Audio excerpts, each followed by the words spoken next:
Assalamualaikum warahmatullahi wabarakatuh. Halo semua, bertemu lagi di video kali ini tentunya dengan materi yang berbeda.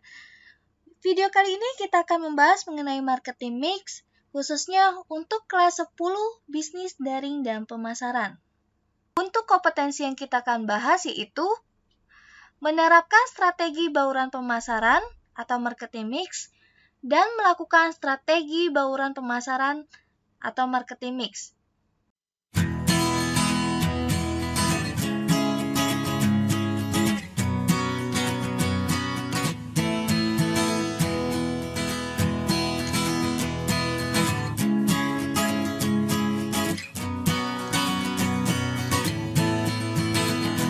Perusahaan memiliki banyak sekali strategi untuk menjalankan suatu bisnisnya.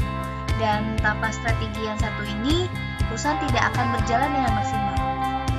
Salah satunya yaitu marketing mix. Apa itu marketing mix? Dan di sini sudah ada komponen dari marketing mix, yaitu ada strategi, memasarkan, pengelompokan, perencanaan, penyatuan, dan penggabungan.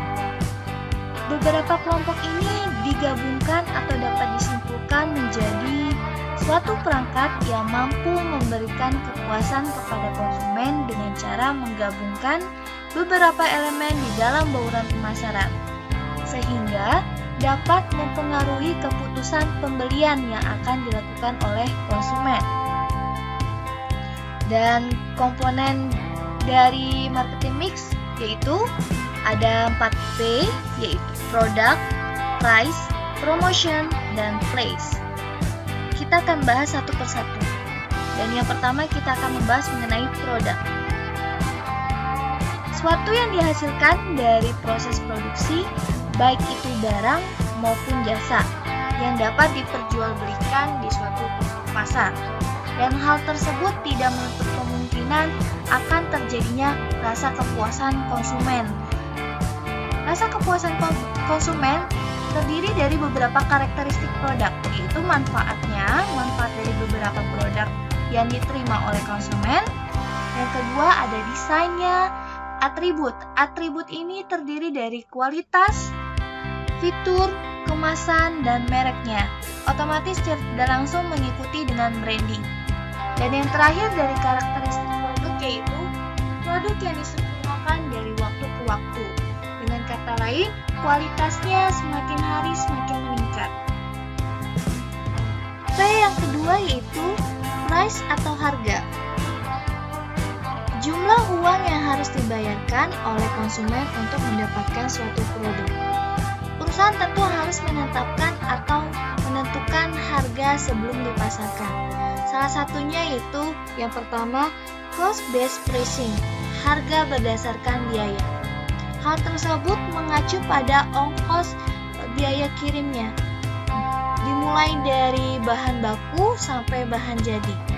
Dan untuk yang kedua yaitu value-based pricing atau harga berdasarkan nilai. Hal tersebut yang kedua mengacu pada value atau kualitas bukan berdasarkan ongkos produksi. Dan yang terakhir, competition based pricing atau harga berdasarkan pesaing. Hal tersebut mengacu pada harga para pesaing yang ada di pasaran. Penetapan harga ditentukan biasanya tidak luput dari beberapa faktor. Salah satunya itu memilih sasaran harga.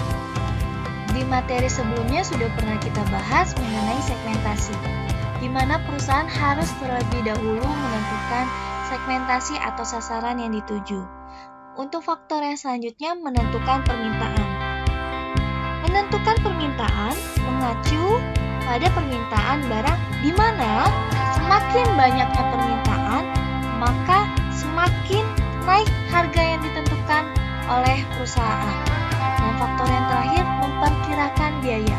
Hal tersebut berdasarkan biaya produksi yang dilakukan. Kemudian P yang selanjutnya, place atau tempat. Di sini ada menurut Kotler atau Armstrong, di mana tempat termasuk kegiatan-kegiatan perusahaan yang membuat produk tersedia bagi pelanggan sasaran. Dan di sini sudah ada fungsinya yaitu penyaluran produk, pembelian produk, dan promosi produk. Nanti kita akan bahas mengenai promosi. Hal tersebut berdasarkan dari macam-macam distribusi atau penyaluran distribusinya, penyaluran produknya. Di sini ada saluran tingkat 0 di mana penyaluran produk tanpa adanya perantara. Di sini produsen langsung ke konsumen. Konsumen bisa langsung mengkonsumsi produk yang didapat. Untuk saluran tingkat 1, di sini sudah mulai adanya perantara, di mana produsen menjual produk kepada pengecer, kemudian pengecer menjual langsung ke konsumen akhir.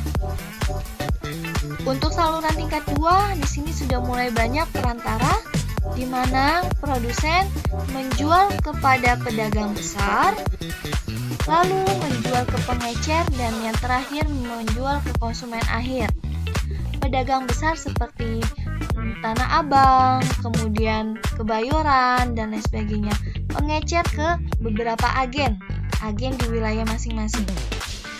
Dan saluran yang terakhir itu saluran tingkat 3, di mana sudah sangat banyak sekali perantara yang dilakukan, di mana produsen menjual ke agen menjual lagi ke pengecer, dan pengecer menjual kembali ke konsumen. Namun konsumen ini juga dapat menjual kembali ke konsumen lainnya, atau bahkan konsumen dapat mengkonsumsinya sendiri. Dan macam-macam distribusi ini termasuk dalam kategori beberapa poin, yaitu salah satunya intensif. Intensif ini merupakan di mana perantara sebanyak mungkin dengan harapan perputaran produknya cepat atau produknya cepat sampai. Dan yang kedua yaitu selektif, di mana distribusi ini menggunakan beberapa perantara dalam melakukan distribusinya. Hanya beberapa saja. Dan untuk eksklusif ini di mana perantara yang dilakukan atau penyaluran yang dilakukan membatasi atau terbatas agar produk eksklusif ini atau distribusi eksklusif ini yaitu produknya tetap terjaga dan harganya tetap tinggi. Biasanya untuk perantara tersebut atau penyaluran tersebut meminta izin terlebih dahulu kepada pemilik produk atau yang bertanggung jawab terhadap produk tersebut. Itu adalah kategori dari distribusi. Dan P yang terakhir adalah promotion atau promosi.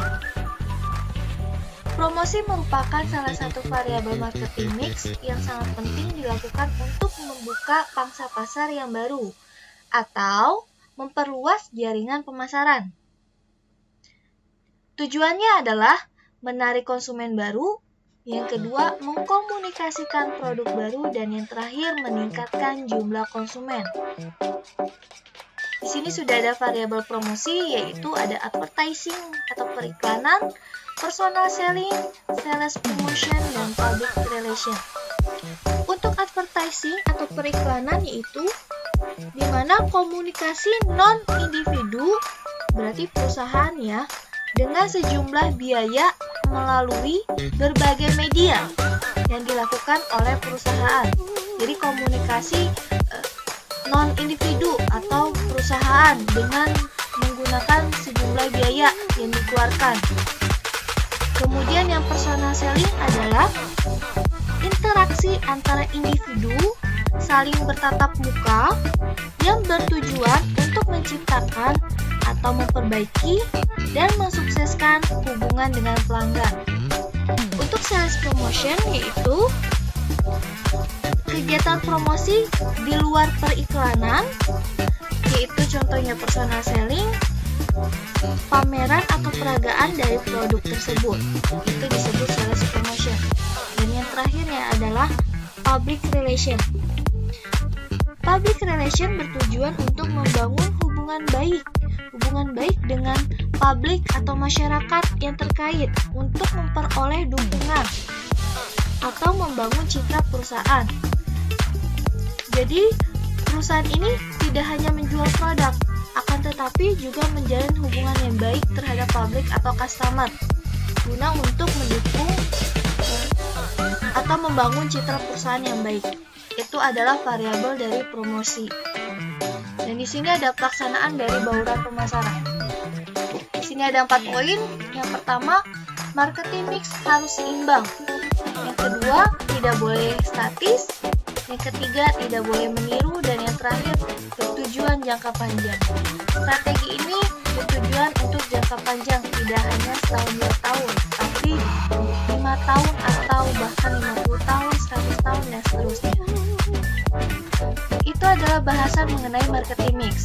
Dan di sini sudah ada kuis. Ada beberapa strategi dalam suatu perusahaan. Salah satunya strategi yang sangat penting yaitu marketing mix atau bauran pemasaran yang tadi sudah kita bahas. Lalu, jika perusahaan tidak melakukan strategi tersebut, dampak apa yang terjadi pada perusahaan? Silakan kalian komen di kolom komentar. Semoga video kali ini atau materi ini dapat bermanfaat dan dapat kalian pelajari. Assalamualaikum warahmatullahi wabarakatuh.